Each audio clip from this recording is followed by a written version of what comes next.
Okay, let's go to the final goal, which is finding the angle between the two vectors. So we gotta find the theta. All right. So let's see the example here. If magnitude of A is 4, magnitude of B is 3, and then the dot product of A vector, B vector is 7, find the angle between the A and the B vector. So basically, we are given its magnitude. All magnitude is given there, which is what? Which is 4 times with 3. So let me write down here is 4 times with 3, but we do not know what is our angle, so we just put the cos theta there. But we do have the value of A dot B, which is 7. So basically, all you do is just sub in every information in this formula. Whenever they ask a formula, whenever they ask an angle, you don't be afraid. We use the same formula, none other than this only formula.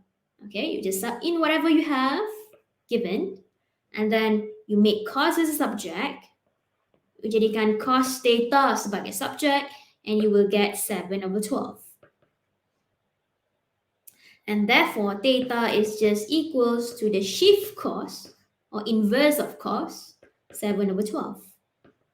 In the end, you calculate it, you will get 54.31 degree. So that is as simple as ABC. Untuk mencari angle between the vector A and the vector B. Some of my students, dia suka tukarkan dulu formula ini kepada theta subject. How do we do that? It's just very simple. Jadikan cos theta sebagai subject, you akan dapat A dot B over with its magnitude there. Tapi dia terus jadikan theta sebagai subject, dia jadikan cos inverse and the whole thing bracket there. So you boleh tukarkan dulu formula ini, baru you masukkan dia punya information pun boleh. Ataupun you nak buat cara saya begini, step by step pun boleh. Up to you guys. Both can, both will give you the same answer anyway. Whether you want to rearrange the formula or you do not want to rearrange it, you just sub in the information and then you got the answer. Settled. Let's go to the second example here. So the second example here is very long. Okay, so let's read the question. Find the interior angles of the triangle. Kita kena cari interior angle di dalam triangle kita ABC whose vertices, kita ada 3 vertices sebab ada 3 bucu.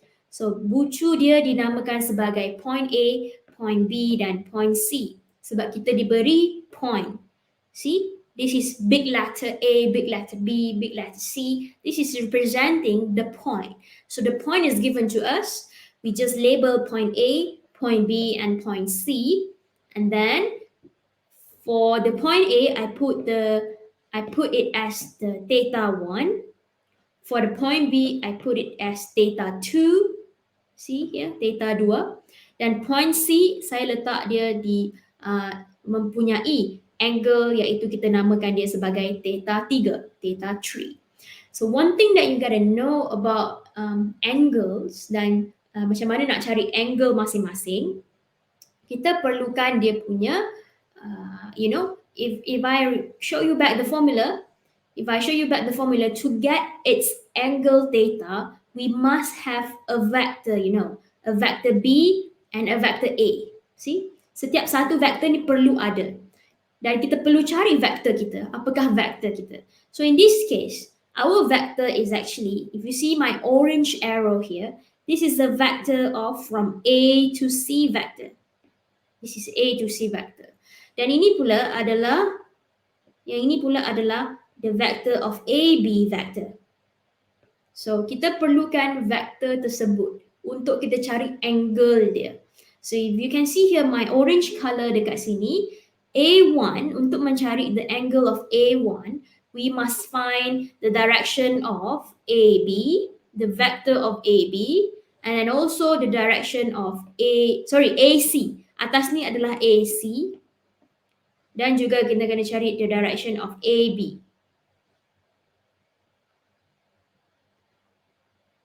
Alright, so dekat sini saya listkan A1 saya perlukan the direction of vector AB and also the vector of AC. Both of this. It must going upwards from this point A. Dia mesti keluar, dia tak boleh masuk ke dalam point. Dia mesti keluar daripada point A tersebut.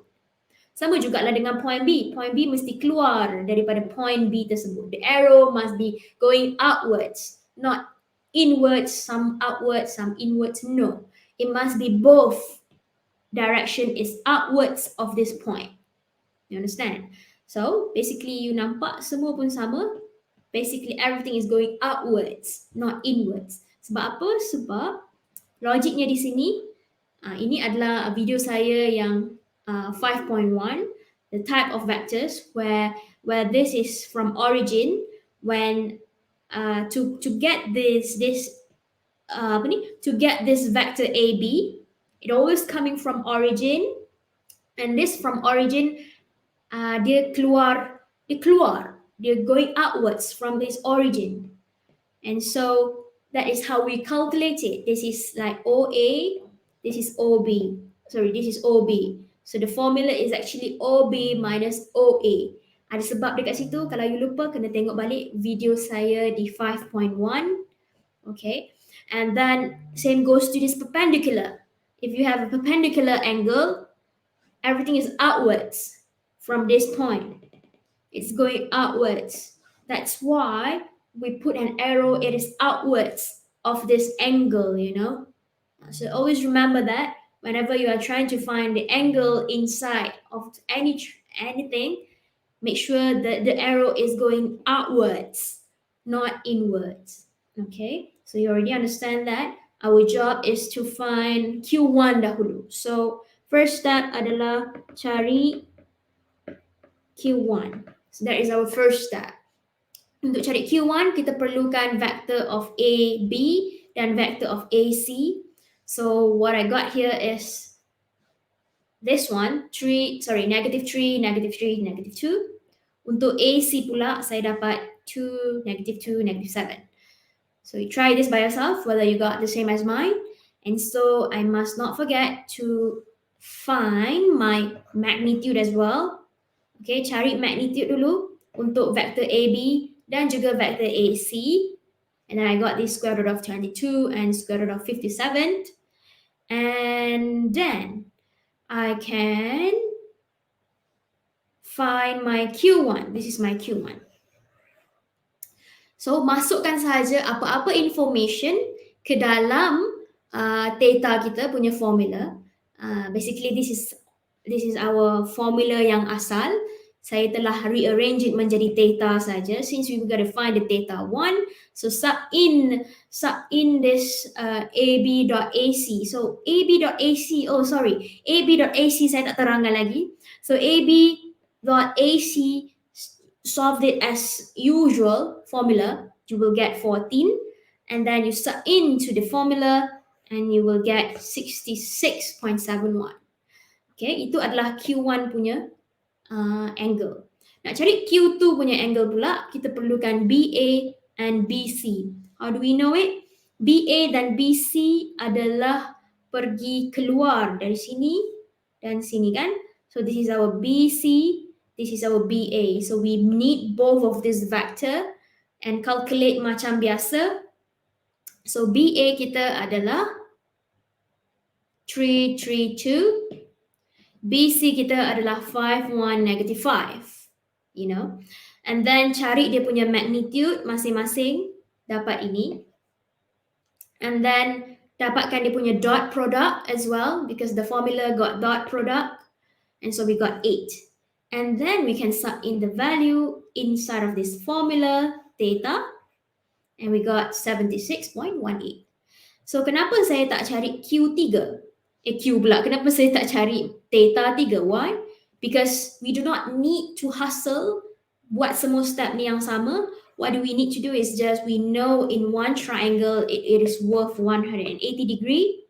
So apa yang kita boleh buat adalah 180 degree tolakkan dengan kedua-dua angle yang kita dah cari tadi, Q1 and Q2. And so we got 37.11. Settle. And the last example from me, find the position vector of PQ if P point, ni satu point ya, dan Q point, and then hence determine the angle between the vector PQ and another vector V. So dekat sini saya boldkan. Sepatutnya V sini ada bold lah ataupun wave lah. So it must have that, you know. So apapun kita cari the first punya solution dahulu. Let's find the position vector. So the position vector bermaksud dia nakkan vector punya jawapan, di mana kita perlu cari the PQ vector dahulu. So PQ bersamaan dengan OQ minus OP. That's formula. That's basic formula. Already you know it. So what you got to do is just solve this as usual. You will get 4, 3, 7. You write it down it as the position vector. Ini kita panggil dia sebagai position vector, you know. So position vector better lah kita tulis dalam bentuk I, J dan K lah. Lagi sangat appropriate daripada tulis 4, 3, 7 ke bawah. Okay, sangatlah appropriate kita kalau kita tulis dalam bentuk I, J, K lagi. Itu yang dimaksudkan sebagai position vector of the PQ. So hence determine the angle between the vector PQ and the V. The V, you just focus at this V. Let me highlight this. You just focus at this PQ dan juga pada V tersebut. K tu abaikan sekejap. So basically V kita punya vector sebenarnya hanya ada K, you know that. So K hanya ada K tetapi tak ada I, tak ada J. So it is actually 0I, 0J and we only have K. K bermaksud satulah. K tak boleh masuk dalam bracket ni sebab K ni hanyalah apa yang kita perlukan hanyalah the coefficient of the K which is 1. And so I put 1 there. So 1 there. So our V vector is actually 0, 0, 1. Yang ni student agak careless sebab dia tak tahu cara nak baca vector. So now you know it. It is just 0, 0, 1 vector. Okay. So now our job is to find this angle. So cara saya lukis adalah, saya simply lukis. I do not know how big is the angle. I am not sure how big it is. But what do I do here? I just sketch my V vector and also my PQ vector. If you can look very carefully, this is my V vector. Saya letak warna biru, arrow. This is my V vector. And another one is from point A, from point P to point Q. I got that is my direction, and this is my PQ vector. And what I want, I just want this one. All I want is just this angle between the two lines. Okay, between the two vector, that is what I want, the angle. So very easy. You know the formula already. Sama ada you nak rearrange this formula or you do not want to rearrange it. All you can do is just cari dulu dia punya PQ, punya magnitude ataupun okay, mana-mana, you boleh start dari mana-mana pun. You boleh start daripada PQ dot V. So what you can see here, this is one line. Let me change this. This is warna merah. Okay, so this is my one vector PQ. I write it down here. And then I put dot product with the V vector. So that's why you can see here 437 dot with 0, 0, 1.